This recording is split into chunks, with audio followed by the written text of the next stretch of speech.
오늘의 말씀은 예수님께서 구속 사역을 감당하시기 위해서 이제 예루살렘으로 올라가시는 그런 내용들이 기록이 되어 있는 말씀입니다.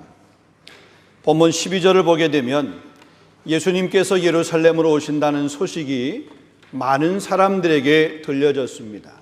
그래서 많은 사람들이 예루살렘으로 올라가는 그 길목에 빼곡히 모여 있습니다. 그들의 손에는 종려나무 가지가 들려 있습니다.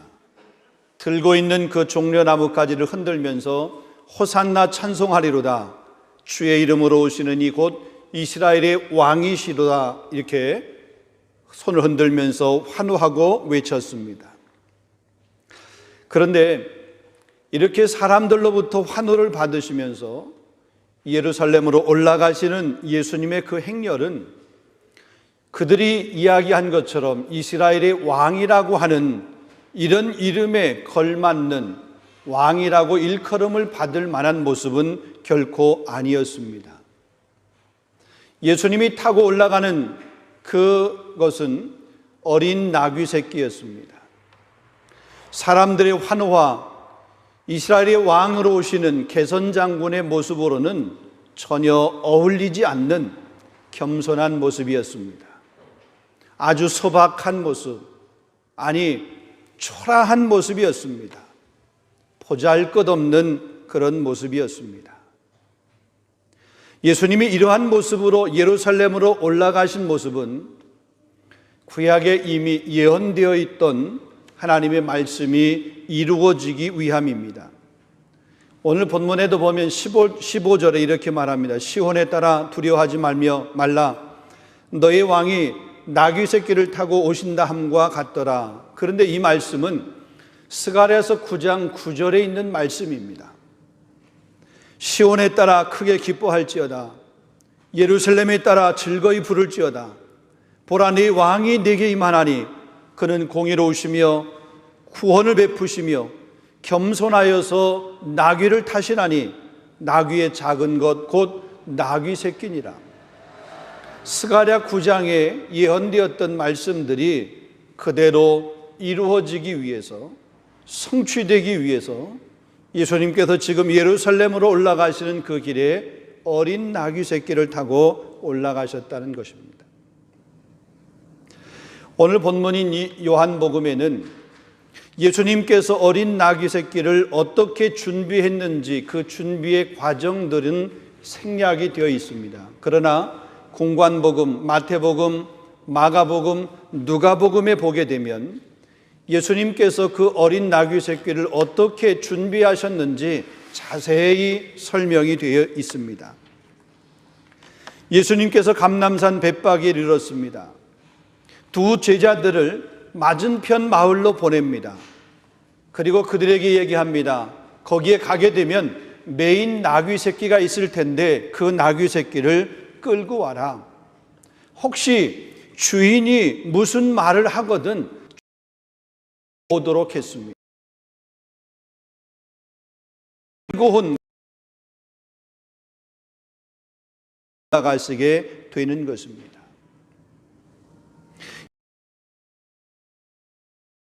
많이 모였습니다. 사람들은 이제 예수님께서 십자가를 지시고 죽으셔야 하는 것을 해서 모인 사람들은 결코 아닙니다.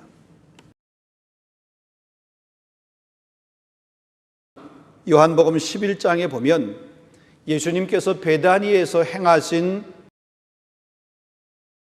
예수님께서 사랑하는 가정입니다. 마리아와 마르다의 가정. 나사로가 죽었습니다. 그 죽은 나사로를 살린 내용이 요한복음 11장에 기록이 되어 있습니다. 하면서 말합니다. 만약에 내 오라비가 죽지 아니하였겠나이다.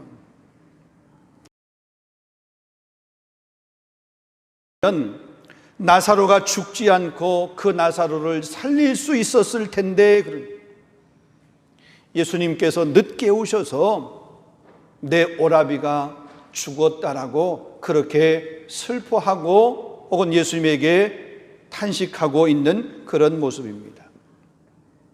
예수님께서 이 우는 그 여인 때문에 땅이 여겨서 죽은 지 나흘이 돼서 원망을 했는데 죽기 전에 도착을 맛볼 수 없었습니다. 일찍 오셨다라고 그러면 아마 사람들은 병에 걸렸던 그 나사로, 지금 그 병으로 고생하고 있는, 고통하고 있는 그 나사로를 치료해주고 고쳐준 것으로 사람들이 기억하고 그렇게 알 것입니다. 그러나 주님은 나사로가 죽은 후에 도착했습니다. 그래서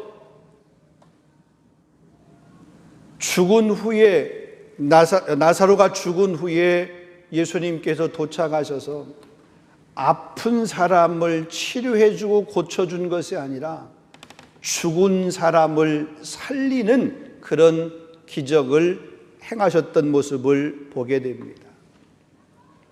이것은 우리가 이제 얼마 안 있으면 십자가를 지셔야 되는 예수님의 모습입니다.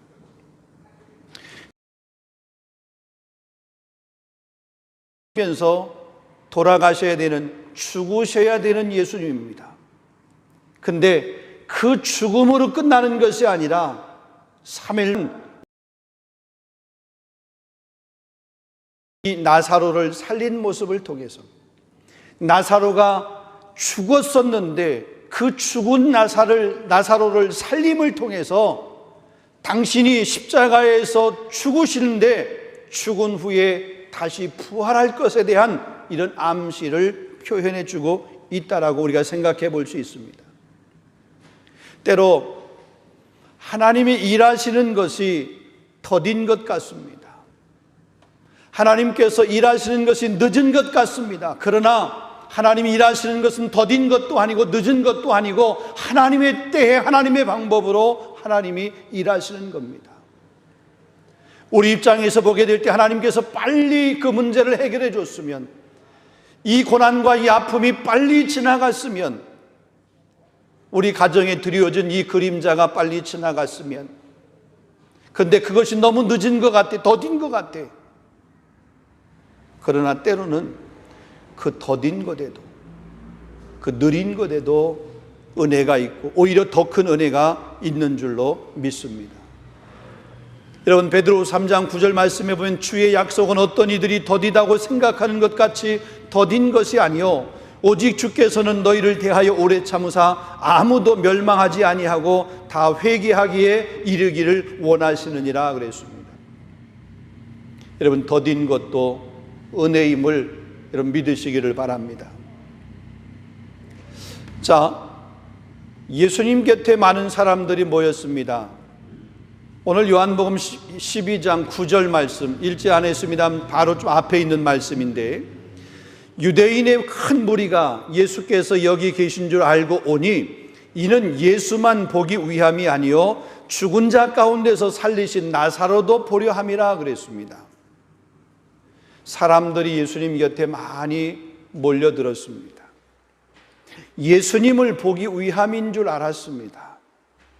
그런데 그 예수님을 보기 위함, 그 목적으로 그들이 모인 것이 아니라 죽은 지 나흘이 되었다가 살아난 그 나사로, 죽은 자 가운데서 살아난 그 나사로를 보기 위함이었더라 그렇게 말하고 있습니다.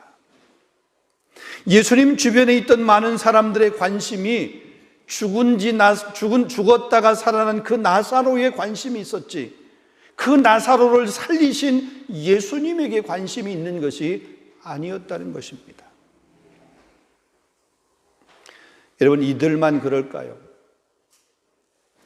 오늘날도 많은 그리스도인들의 관심은 예수님에게보다는 예수님을 믿음으로 얻게 되는 그 어떤 것, 드릴 수 있습니다. 때로 그것이 형통이고 복일 수 있습니다.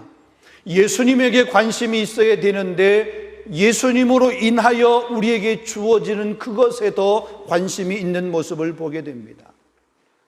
그리스도와 함께 고난받는 것에는 별 관심이 없고 그리스도와 함께 누릴 영광에만 더 관심 있는 모습이 어쩌면 오늘 이 시대의 많은 그리스도인의 모습이라고 그렇게 말할 수 있습니다.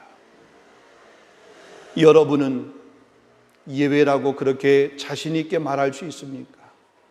나는 안 그래 라고 그렇게 여러분 말씀하실 수 있으십니까?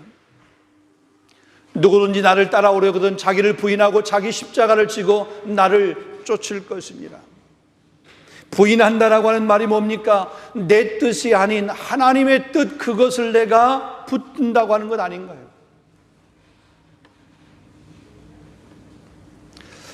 예수님 곁에 있던 많은 사람들이 이렇게 외쳤습니다. 호산나 이스라엘의 왕이여, 그렇게 외쳤습니다.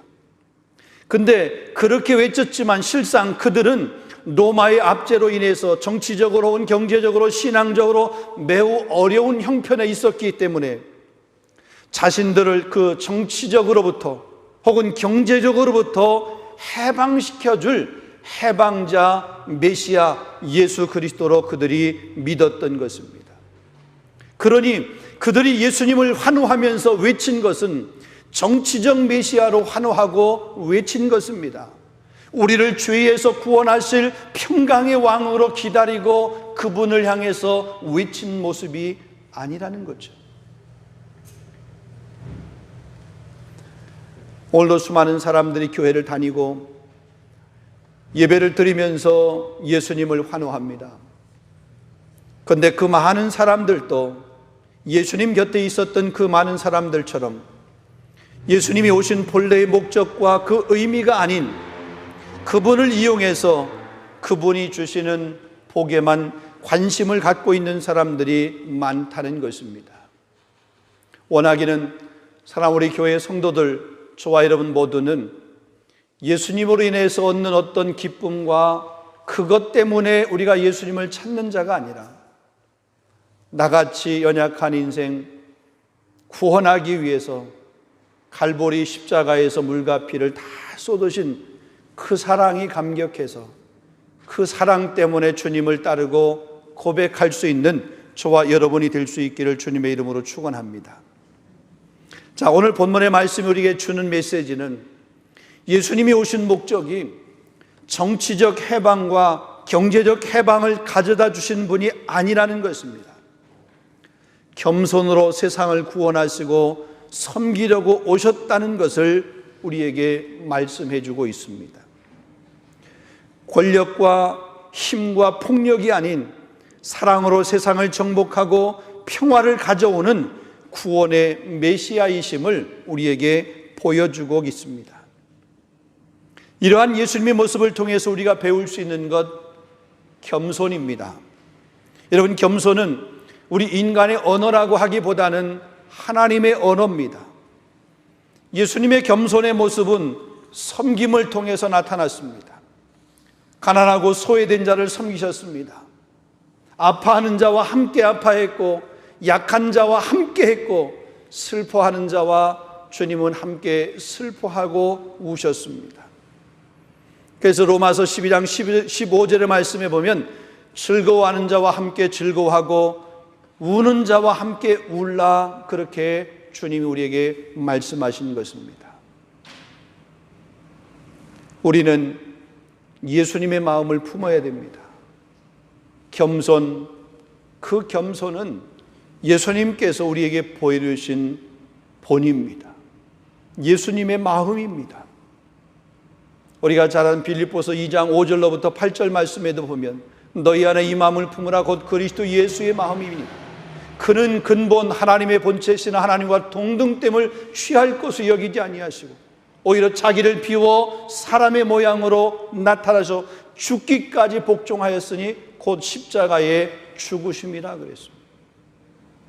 하나님이셔서 하늘 보좌 우편에서 영광을 받으셔야 될 그분이 그 자리를 버리고 이 땅에 내려오신 모습, 그것이 바로 겸손이십니다. 예수님은 겸손의 왕으로 오셔서 십자가를 지시고 인류의 대속 제물이 되기 위한 사명을 감당하셨을 뿐만 아니라 지금 그 사명을 감당하시기 위해서 예루살렘으로 지금 올라가고 계십니다. 골고다, 여러분이 해골이라고 하는 이 죽음의 언덕을 올라가시면서 넘어지시고 쓰러지고 혹은 조롱을 당하시고 침뱉음을 받으셨습니다.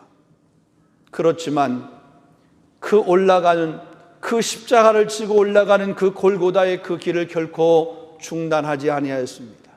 포기하지 않으셨습니다. 끝까지 올라가셨습니다. 많은 사람이 피하고 싶은 자리입니다. 많은 사람들이 내려놓고 싶은 자리입니다. 그러나 그것이 바로 자신이 감당해야 될 사명의 자리인 것을 그분은 알고 계셨기에 겸손하게 그 길을 걸어가셨습니다. 주님이 겸손하게 그 길을 걸어가셨기 때문에 우리에게 생명의 길이, 영생의 길이 주어지게 된 것입니다. 우리도 이 길을 걸어갈 수 있는 것은, 아니, 우리도 이 길을 걸어가야 되는 것은 주님이 그 길을 걸어가셨기 때문에 그렇습니다. 우리는 주님의 자녀입니다. 주님이 걸어가신 길을 따라가는 제자입니다. 그렇다면 우리가 가는 길에도 주님이 우리에게 보여주신 모범인 그 겸손의 모습이 우리 가운데 있어야 되는 줄로 믿습니다.